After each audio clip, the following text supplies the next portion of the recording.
Coucou à tous! Alors, aujourd'hui, je voulais vous lire un petit extrait de mon roman de développement personnel, Les sourires de Sophie, et en particulier l'extrait qui est consacré au petit démon.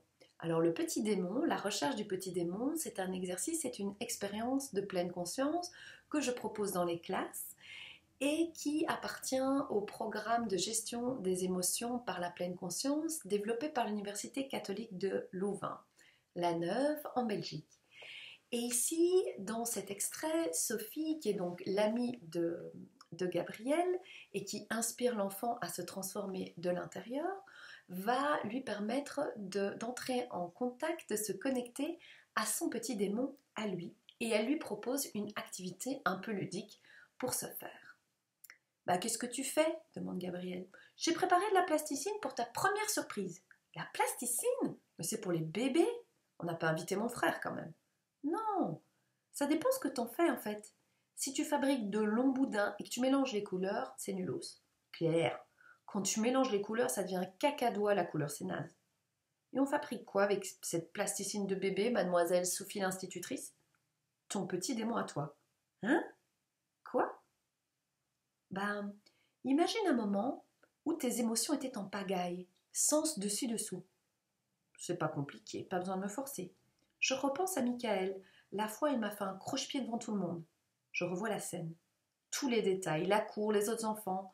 Michael qui me fait tomber, s'éloigne, le sourire en coin. Moi qui le poursuis et lui donne une gifle qui claque. Le directeur qui arrive en hurlant. Je lui confirme avoir choisi mon moment.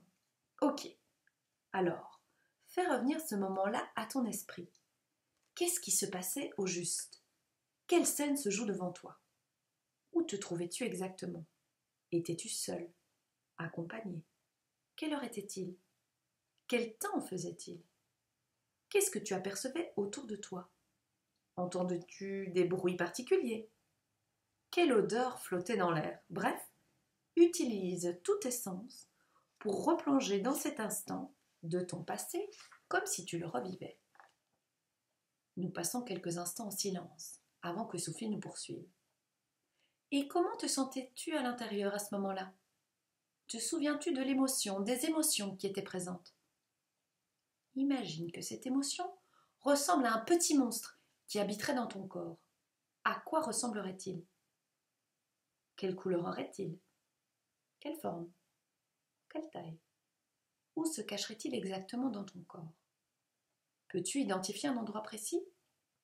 Qu'est-ce qu'il serait en train de te chuchoter à l'oreille? Et qu'est-ce qu'il te ferait faire? Et enfin, comment l'appellerais-tu? Respire 2 ou 3 fois, à ton propre rythme, tout en douceur. Maintenant, ouvre les yeux et représente-le en pâte à modeler. Tout est très clair pour moi. Je le visualise vraiment bien, mon petit monstre à l'intérieur de moi qui me chuchote de péter les plombs. Mes doigts façonnent comme un petit volcan rouge et noir, avec plein de lave à l'intérieur, prêt à exploser. Sophie, je te présente Vulcanito, mon petit volcan qui bout à l'intérieur de moi. Awesome! Je vois exactement de quoi tu veux parler. J'imagine le genre de situation auquel tu pensais. Mais attends, Sophie, c'est pas juste. Je veux connaître ton petit démon à toi, tu me le présentes? Of course.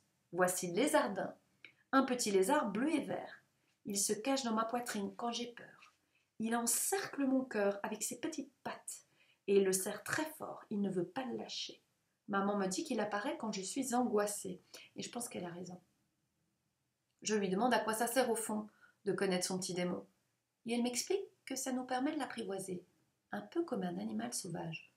On se rend compte de sa présence chaque fois qu'il apparaît. Au début, il nous semble indomptable, dangereux. Puis petit à petit, on prend de la distance, un peu de hauteur, et il t'effraie moins.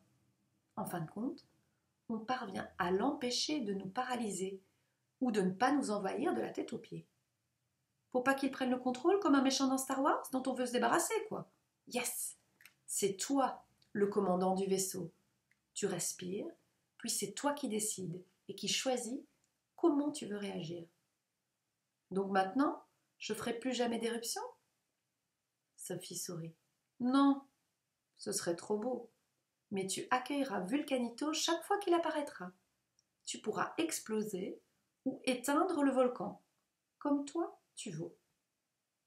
Je trouve vraiment l'idée super bonne.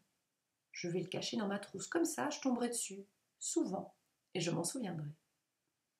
Sophie, elle, a mis les Ardins dans son portefeuille pour ne pas l'oublier et apprendre à vivre avec. Quand il apparaît, elle le salue, un peu comme un ami. Elle a remarqué qu'elle avait moins peur en général, ou en tout cas, qu'elle n'était plus aussi souvent paralysée par la peur. Elle ajoute que tout le monde possède son petit démon à l'intérieur, mais qu'on s'en rend pas souvent compte. Nous, on est trop forts. On a appris à le reconnaître et à le dompter. Et moi, mon petit démon, c'est le chien que vous voyez là, et qui s'appelle Lilou. Voilà, je vous embrasse très fort. Prenez soin de vous. Soyez à l'écoute de vous-même, de votre corps, de vos sensations et de votre petit démon pour l'accueillir et l'apprivoiser un peu plus chaque jour. Gros bisous!